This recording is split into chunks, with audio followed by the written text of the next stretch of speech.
So hello everyone, welcome back to the video. तो आज इस वीडियो में हम लोग देखेंगे तुम एक स्केलेबल एपीआई कैसे बना सकते हो फॉर 10 मिलियन यूज़र।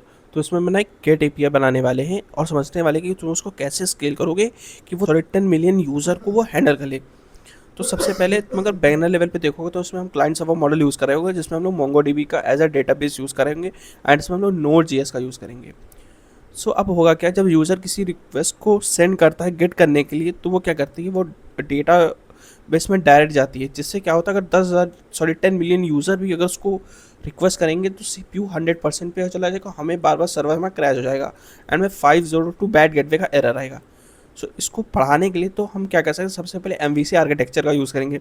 इसमें हम लोग कोर लॉजिक अलग लिखेंगे, राउट्स अलग बनाएंगे, डेटाबेस अलग लिखेंगे, सर्विसेज अलग लिखेंगे एंड जो डेटाबेस से हमें डेटा फेच होगा उसके फंक्शंस को अलग लिखेंगे।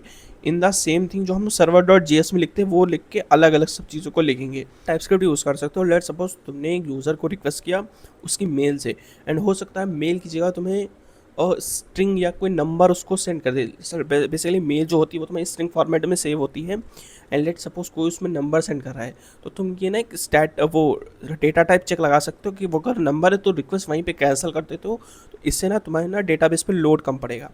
फिर सेकंड चीज़ होती है कि डेटाबेस ऑप्टिमाइजेशन, इसमें तुम कैसे करते हो। सो अगर यूज़र की प्रोफाइल फेच करना एक हैवी टास्क होता है, सो तुम क्या कर सकते हो, उसके ना अलग अलग रेप्लिकास बना सकते हो। जैसे कि हो सकता है तुम मोंगो डीबी के दो रेप्लिकास बना दो, एक में डेटा सिर्फ रीड हो एंड दूसरे में सिर्फ डेटा पोस्ट हो। सो उसके लिए तुम क्या कर सकते हो, अलग अलग जो उसके रेप्लिकास बना सकते हो, जिसमें एक मास्टर डीबी बनती है, एक स्लेव डीबी बनती है, जिससे तुम्हारी ना जो फेचिंग होती है वो और ईजी हो सकती है। एंड दूसरी चीज़ तुम इसमें इंडेक्सिंग कर सकते हो सकता है कि तुम यूज़र की उसको आईडी से उसको फाइंड करो, हो सकता है तुम उसकी मेल से फाइंड करो, तो तुम इन चीज़ों को इंडेक्स कर दोगे तो उससे ना तुम्हारी जो क्वेरी जो सर्च होती है बहुत फास्ट हो जाएगी। अब लेवल 4 पे the game changer in game memory case. Let suppose तुमने कोई चीज़ फेच की एंड सेकेंड टाइम में तुम उसको फेच करोगे तो बार बार एक ही चीज़ को फेच करना is not a good thing.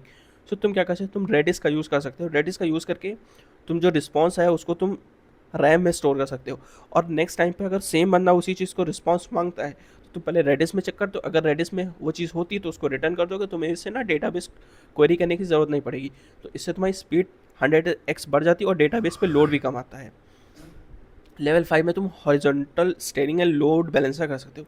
सबसे पहले चीज़, जो तुम्हारा ऐप है उसको तुम एक कंटेनर है डॉकर के कंटेनर में कर सकते हो।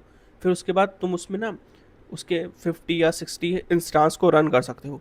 फिर उसमें तुम उसमें लोड बैलेंसर जैसे इंजन एक्स हो गया या AWS का ALB लोड बैलेंसर होता है, तो उसको तुम डाल सकते हो। सो क्या होती है, जो 10 मिलियन रिक्वेस्ट होती है वो 50 सर्वर्स में स्प्लिट हो जाएंगी, तो जिससे ना क्वेरी और भी फास्ट हो जाएगी। एंड लास्ट थिंग है ग्लोबल स्केलिंग। तुम इसमें ना CDN या एस कंप्यूटिंग का यूज़ कर सकते हो।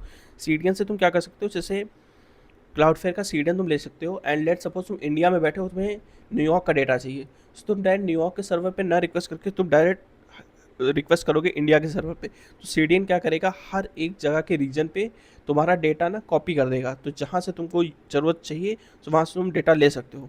तो आई होप तुमको ये समझ में आ गया कि एक API बनाने के लिए अगर 10 मिलियन है तो क्या क्या चीज़ें यूज़ करनी पड़ती है। अगर वीडियो अच्छी लगे तो वीडियो को लाइक कर दें, चैनल को सब्सक्राइब कर दें।